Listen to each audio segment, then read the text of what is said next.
राज्यात एकीकडे नाशिकमधील भोंदूबाबा अशोक खरात प्रकरणानं खळबळ उडवून दिली आहे। खरात प्रकरणात सुरू असलेल्या पोलिसांच्या तपासात रोज दिवसेंदिवस काही धक्कादायक खुलासे समोर येत आहेत, तर दुसरीकडे पुन्हा एकदा ऑपरेशन टायगर चर्चेत आलं आहे। उद्धव ठाकरेंच्या शिवसेनेचे 9 पैकी तब्बल 8 खासदार फुटणार असल्याची चर्चा जोर धरू लागली आहे।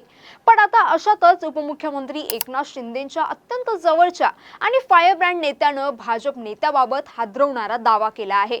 मुंबई पुणे अशा प्रमुख शहरांमधलं भाजप विरुद्ध शिवसेना वादाचं लोण विदर्भापर्यंत जाऊन पोहोचलं आहे। बुलढाण्यात भाजप आणि एकनाथ शिंदेंच्या शिवसेनेतील वादानं पुन्हा एकदा डोकं वर काढलं आहे। पाहुयात याबद्दलची सविस्तर माहिती। नमस्कार, मी जान्हवी जाधव आणि आपण पाहत आहात टाइम महाराष्ट्र। शिवसेनेचे आक्रमक आणि वादग्रस्त आमदार संजय गायकवाड यांनी माजी आमदार आणि भाजप जिल्हाध्यक्ष विजयराज शिंदेंवर धक्कादायक आरोप केल्यानं महायुतीतील राजकीय वातावरण तापण्याची शक्यता आहे। माजी आमदार विजयराज शिंदे यांनी आश्रमशाळेतील अनेक महिला आणि विद्यार्थिनींची अब्रू लुटली। तो महाराष्ट्रातला दुसरा अशोक खरात आहे असा गंभीर आरोप संजय गायकवाड यांनी केला आहे। संजय गायकवाड यांच्या आरोपानंतर आता बुलढाण्यातलं राजकीय वातावरण ढवळून निघालं आहे। या आरोपांनंतर माजी आमदार विजयराज शिंदे यांनी आमदार संजय गायकवाड यांच्या विरोधात मोठं पाऊल उचललं आहे। त्यांनी पोलीस ठाण्यात धाव घेत गायकवाड यांच्या विरोधात तक्रार केली आहे।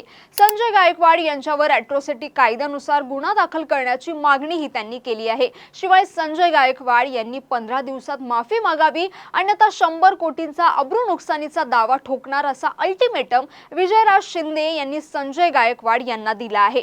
पाहुयात आमदार संजय गायकवाड यांनी आधी काय वक्तव्य केलं होतं ते। आणि आम्हाला विश्वास आहे की आमचे एकनाथ शिंदे म्हणा की आमच्या पक्षाचे लोक हे कुठल्याही भानगडीत पडत नाही। माझं तर म्हणणं आहे की हा शिंदे दुसरा खरात आहे। याचे जर शाळे कधी काढले, याच्या शाळेवर जेवढ्या पोरी राहतात यानं किती पोरी बर्बाद केल्या, किती पोरीची इज्जत लुटली आश्रमशाळेतल्या पोरींची।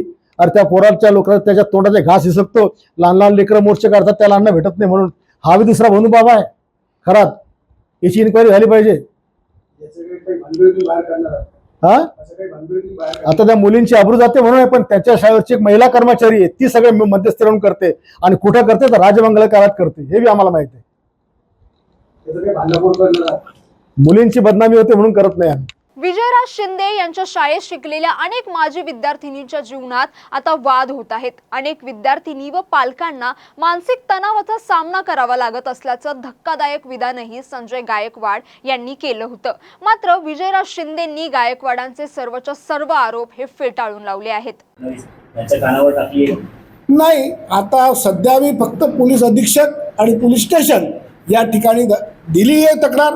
15 दिवस या आदिवासी विद्यार्थिनींचा जो चारित्र्य हनन त्यांनी केलंय त्याची जर माफी त्यांनी मागितली नाही, माझ्या बाबतीमध्ये जे बेताल बेजबाबदार लांछनास्पद जे आरोप केले त्याची माफी मागितली नाही तर मी 100 कोटीचा दावा दाखल करणार आणि त्यानंतर हा जो काही घडलेला सगळा प्रकार आहे हा वरिष्ठांच्यापर्यंत येणार।